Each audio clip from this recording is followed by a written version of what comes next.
I tell you that for the rest of the evening, the ward heard the name of Jesus because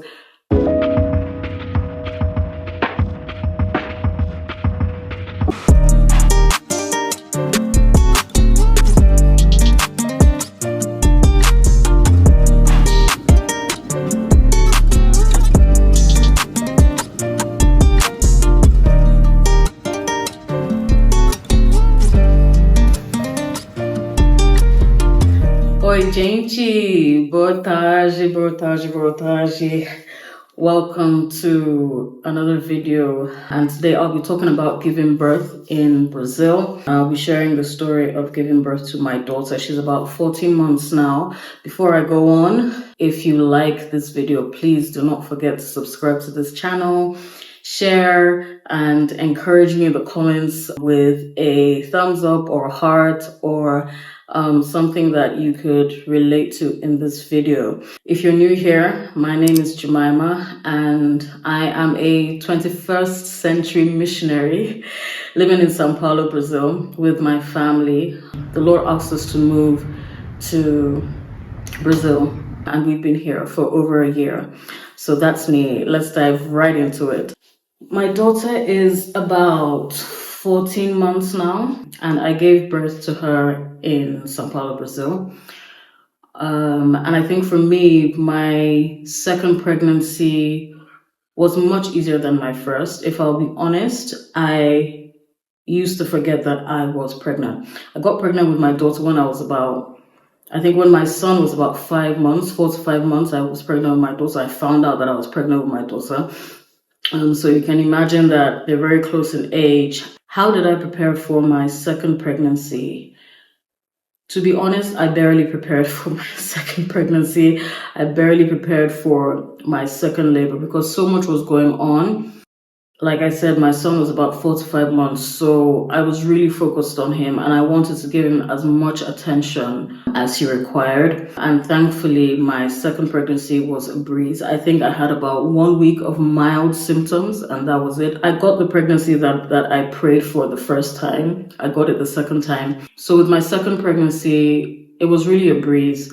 And I actually kept forgetting I was pregnant until obviously I got heavy. So I kind of felt bad that while I was pregnant, I didn't connect with my daughter as much as I did with my son. With my son, I prayed for him a lot. I would lay my hands on my belly and all of that. But with my daughter, I was so focused on my son that I didn't do the same. And if you're in a similar situation and, you still have a baby and you're pregnant and you kind of feel bad that you haven't connected with your child as much as you would like to, I personally think you'll be fine. Ironically, my daughter is way more attached to me than my son, ironically. And so I really just believe that it depends on the baby and I believe that you'll be fine. That's something that I kind of felt guilty about, but I feel like if you're in a similar situation, you shouldn't. Your child will be fine. One thing that I did remind myself over and over to do as I got closer to labor, to giving birth, was to make sure that I remained calm. Because I feel like when you panic, fear, panic, stress, so many things can affect your labor and how your labor grows. And I'm sure a lot of us know of the hormone oxytocin. The more oxytocin you have, the more, relaxed your organs are, and ideally, the better you labor when it's time to give birth. So for me, I knew that I think after giving birth to my son and after going through contractions and knowing how intense contractions can be and how extremely excruciatingly painful they can be, I know that fear can also enhance that. So in order to get your oxytocins up, remain relaxed, don't stress yourself out. Try and take all those things out mentally, physically, in every way leading up to your due date. And that's something that I did. I think that for my daughter, I was trying not to panic because I believe that after I had my son, I had 2 big babies, about 4 kg each, 4.1 kg, 4 kg, 4.1 kg, thereabouts each. And after having my son, I didn't check, but I believe that I actually did have diastasis recti. I checked after having my daughter, and it was confirmed that I did actually have it, which is a separation of the muscles, where your muscles pretty much become slack if you've had, a big baby. And I'm pretty small, so I had my son, and he was 4.1 kg, and I suspected that I had diastasis recti. I hope I'm saying this properly. I suspected that I had that after him, but I didn't check, but I just suspected. But I did read up about how that can possibly, especially if you're having a baby back to back soon after your first pregnancy, how that can possibly, because your muscles are slack, it can possibly affect the position of the baby. With my son, he turned head down pretty early. So for me, I felt that, okay, everything is going as planned. Now, with my daughter, based on the ultrasounds, she was already a big baby based on the ultrasounds. I remember the first one I went for, when I moved, they said that, okay, she wasn't head down yet. And because of how far along I was, and because of her size, there's probably no space for her to even move. The second time I went, much closer to my due date, it was the same thing. You're too far along, and she's a big baby. In Brazil, the rate at which women have CS is pretty high. I think that they're trying to reduce those rates, but it's a very, very high CS rate, cesarean section rate in Brazil. For me, there's nothing wrong with the cesarean section. There's nothing wrong with the CS. I was very adamant about not having one because I knew that I was in a country where I didn't have the support of my mom or a helper or anything like that. And it was just, I had another child at home. It was just my husband and my son, pretty much. Recovery time for CS is longer than for a natural birth or a vaginal birth. So I knew that it would take longer for me to recover, most likely. I knew that it would take longer for me to be able to lift things.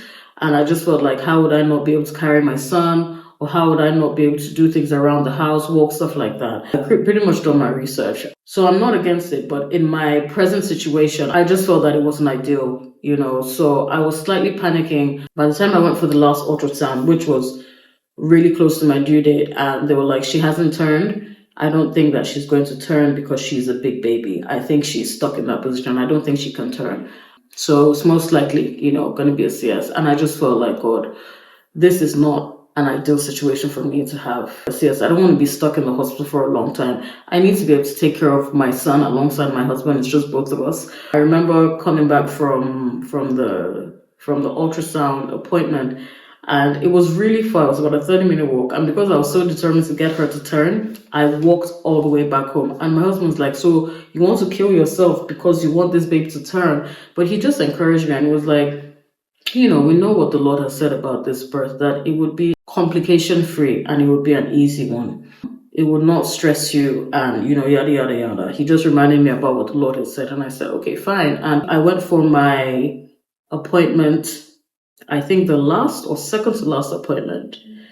And the doctor felt my womb again. And he said, I feel like I can feel the head down there.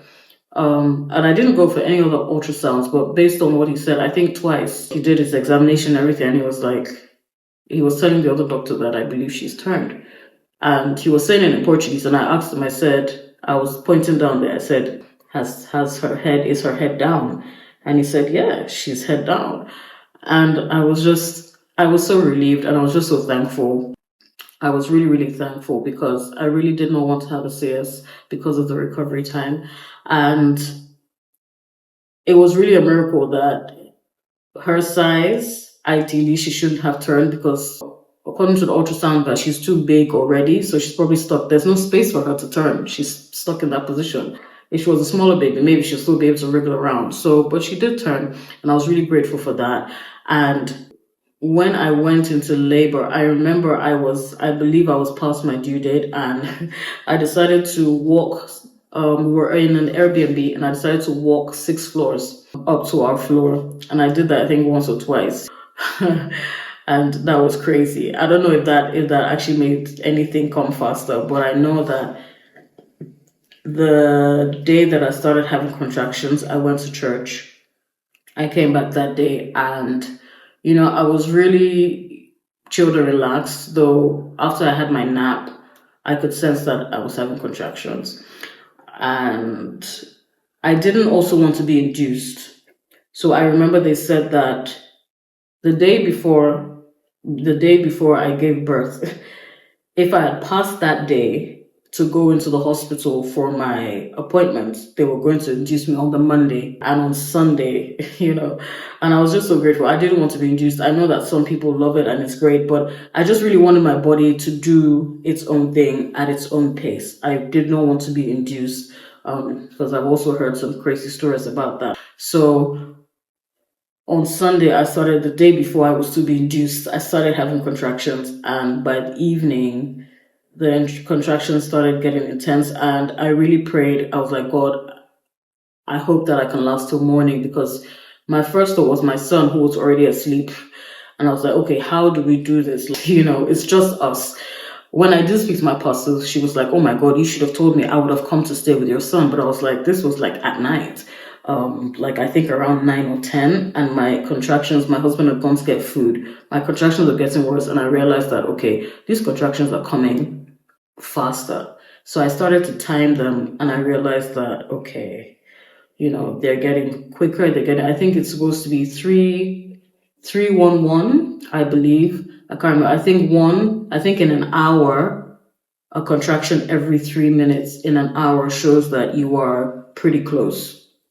I think it's 3-1-1. Please correct me if I'm wrong. So I started to time my contractions, and they were getting closer and closer, and I realized that I would not make it to morning. And my husband got back from getting food, and I was lying on the bed, and he was like, we have to go to the hospital. I was like, no. How can we wake Caleb Nazaire? How is he gonna feel? Like, this is so weird. Like, this is so crazy, But in all of that, I had to remind myself to not panic. And I don't think I'd even finished packing my bag, actually, but my husband, did everything. I had to remind myself to stay calm, because the contractions started getting more intense. And even though it's the second time, nobody prepares you for that pain. The contractions started getting more intense, and my husband was like, we have to go. He booked an Uber, he carried my son, and we got to the hospital. And by then, I was singing worship songs in the Uber, because it helps with breathing, So I was singing, because I'm a singer, I was singing high and low, and deep breathing and all those things actually help with contractions. And it actually really helped me. I sang worship songs all the way to the hospital. We weren't even sure because of the time, we weren't sure of the entrance. I think we went to a wrong entrance, and then they sent us around there. But, we made it, and I continued. And I tell you that for the rest of the evening, the ward heard the name of Jesus, because that's what, in between contractions or during contractions, I just kept saying, I would breathe in and say, Jesus, because breathing really helps. And I kept doing that. As soon as I came in, they took me in. The nurse, did the usual BP, checking my blood pressure and all of that, while I was still singing the name of Jesus. And at that point, I was taken into the doctor's office, and they had to check how dilated I was. And they said, okay, I was dilated enough for them to admit me. And my husband and my son were in the waiting room. I didn't see them till the next day. But they were in the waiting room, and, the doctors came, they checked me, and, the contractions were getting intense. Unfortunately, they had to monitor the baby for 20 minutes while I waited for the anesthesiologist. So from what I had researched that public hospitals do not give you an epidural. So if I'm being honest, I didn't really expect that. When I was having contractions, I just kept saying epidural. And doctor was like, oh, you want an epidural? Okay, we'll get an anesthesiologist for you. And that was a pleasant surprise to me, because from what I researched, that doesn't happen. I know another lady who used another hospital, a public hospital, and she wasn't able to get an epidural, because I think it was just one for the whole hospital, and he had some emergencies or something like that. So she said, fine, we'll get, the epidural, but they had to monitor baby for 20 minutes. And through that, I was going through my contractions and shouting Jesus, breathing and saying Jesus. I'm sure the whole ward heard Jesus, the name of Jesus that day. I'll be that night. And then eventually they took me into a ward and the anesthesiologist came through and he gave me the epidural. Because of the contractions, I think he had to try like 5 times or thereabout. Oh my God. It was having to bear the contractions to wait for it to work was pretty was pretty intense, but that he eventually got the epidural in and it was really smooth sailing from there. And most of all the doctors that attended to me spoke English. The anesthesiologist spoke English. I really wanted to document, but my phone was with my husband. And because of my son, they asked him to go home and to come back in the morning so that my son could sleep. So I was without my phone, but I really felt the love and care from everybody that attended to me. I didn't even miss the presence of my husband. The anesthesiologist kept coming back to me, asking, where I was from, and all of that, and gisting with me and constantly checking on me that I was okay. And it was really just bliss. I was able to rest. And after that, the other doctors came to help me walk around. I walked around the ward. At some point I came back to rest and I walked around the ward again, I think twice. And the doctor told me that, if I really feel like I really want to use the loo, which is what they use to identify, then I should let her know. By the second time when I walked around, I was like, no, I feel like this is it. And, she checked me. My belly was a funny shape, so they thought that baby had turned because it looked like baby's bum was in my belly. It looked weird, but they did another ultrasound there and they said she's still head down, is fine. And after the first time I walked around, I was almost at 10 centimeters dilated, and so they broke my water and things progressed really fast from then.